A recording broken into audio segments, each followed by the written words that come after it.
I was postponing this game for so long that even sequel is almost completely out. And boy, I was actually wrong, and I'm pretty sure majority of you have really no idea what this game actually is. And yeah, it's not what it seems like at first. So, in this video, we're going to be reviewing Everspace and whether it is worth it right now, years and years after its release and so close to full release of its sequel. And we're going to be deciding whether it is worth it to buy it, well, right now, or whether you should just completely ignore it and, well, think about the sequel. So, let's just get started. And as always, as with every other one of our videos, I'm going to be giving you the answer right away. And the answer is yes. Everspace is pretty cool game and pretty amazing take on roguelikes. And if you like space games and you just don't want another space simulation or another space just survival, then you're gonna have a lot of fun with an Everspace. But sometimes it will frustrate you just because it's not very,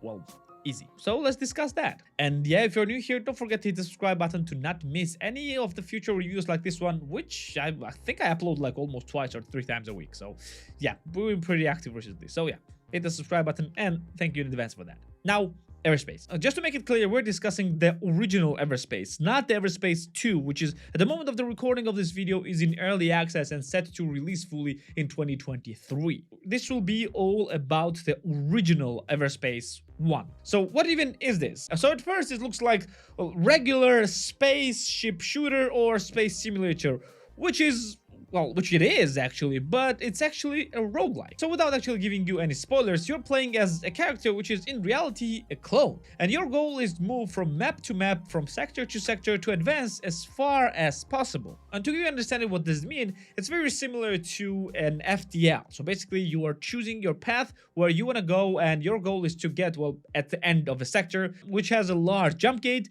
in order to move to the next sector and the next one and the next one after that. Every time you start the game, the levels will be slightly different and you have these small pockets of kind of like an open world. And this open world, you are basically free to do, well, whatever you want. And when you spawn there always will be some enemies, there always will be some neutral people, and there always will be some resources or some kind of, well, puzzles to unlock. And there also will be an environmental hazards like a energy cloud that will damage you if you go through them. And your goal is basically to move from this point to point. The enemies will also be spawning from time to time, and overall goal is just to, well, gather as much credits as possible. That's an actual goal for each run because of a certain reason that I'm gonna tell you in a few seconds. The gameplay wise, it's an arcade spaceship shooter. You can control a ship in either third person or a first person view. You have your main weapons, which you can actually have few, and you can just actually switch between them, and each weapon is going to have a different attack and, well, will be good against different targets. Like, for example, Gatling gun will be great against the hull, but very bad against the shields. Or lasers will be great against, well, close range targets and against the shields. And arc weapons will be great against, well, multiple targets because it jumps between the targets. And you're gonna also have rockets, which you have very limited number of, and each rocket will have a different attacks. Like light rockets will, well, be regular light rockets dealing a light amount of damage to the hull, but will be pretty bad against the shields. You can have also the shield busters, which will take away the shields, or you can have a corrosive rockets, which will just go through shields and start, well, dealing dots to the hull of the ship, or and etc, etc. You also have some additional, well, upgrades which you can use to boost your weapons or shields or your ship, and you also have multiple consumables that you can use and things and etc, etc. It's kind of like the same as any other spaceship game, but it's actually pretty cool because it's very fast-paced and the ships are very responsive. You are also gathering a different loot to unlock to craft different items like additional weapons or upgrade your ship, and your ship has a realistic damage model. Basically, if you get a damage on your engines, well, you will be slower. If you're gonna get damage on your life support system, you will soon die because, yeah, your pilot will not have any more oxygen, and things like that are very important to control. You also have a fuel which is used in order to boost your ship, and you can actually mine this fuel from an asteroid that is scattered, well, pretty much around all of the maps, or you can get the fuel from, well, fuel depots or just killing other ships and getting it from them. And your overall goal is actually to gain credits, because if you die in your run, and you will die in your run most likely very very soon because the game is pretty difficult, all the credits that you have accumulated will be saved. And now with the second run that you can start, you have an ability to spend these credits for additional perks, upgrades, or even new ships. And this actually makes the second run actually a bit easier. And you can do a second run, then go a bit further, then do a third run, and kind of similar to Hades, not as good, but game is actually unlocking more and more of the story. Game is fully voice acted, and you are interacting with a few different characters, and yeah, story is pretty interesting. Nothing amazing, but it's pretty interesting. And with each and every one, you're becoming stronger and stronger and stronger and stronger until you'll be able to get to the last sector. And with all this, game is actually very, very fun and very, very fast-paced. It is a roguelike. It's not just a spaceship simulator. It's a roguelike in its core, and you should treat it as one. And because each and every time the levels are actually kind of different, they're not very different,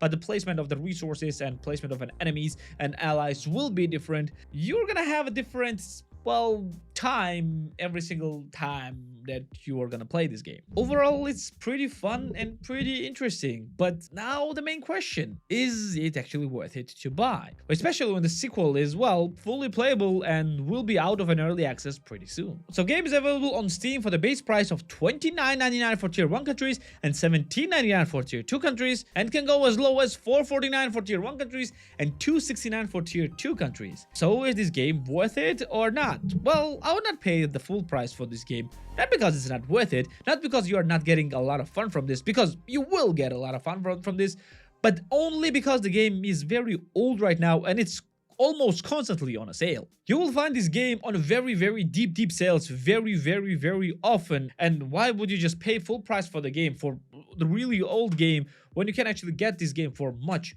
much cheaper?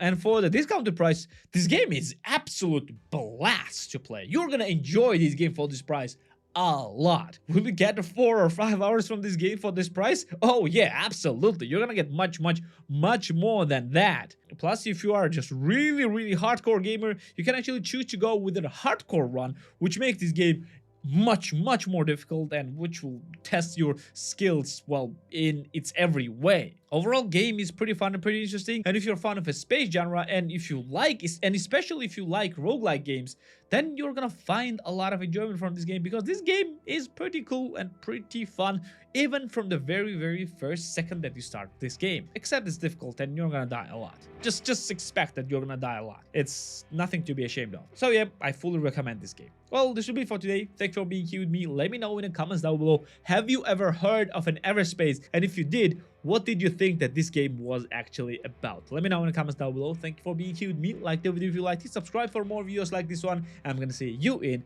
the next one. See ya.